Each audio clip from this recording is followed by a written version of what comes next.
कळतंय काय बोलायचंय?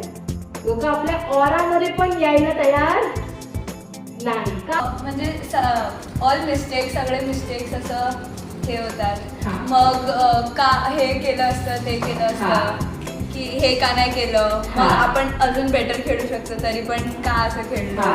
म्हणजे मी माझ्यापेक्षा दुसऱ्यांचा जास्त विचार करते. म्हणजे असं का होतं आय डोंट नो, पण म्हणजे असं माझ्या त्याला क्रिकेटला 3 दिवसात चेंज करू आपण तुम्हाला. स्वतःच्या don't worry. फिलिंगपेक्षा ना दुसऱ्याच्या फिलिंगचा मी जास्त विचार करते. त्याच्यामुळे मी माझ्या लाईफमध्ये म्हणूनच तुम्ही दुखी आहात. हा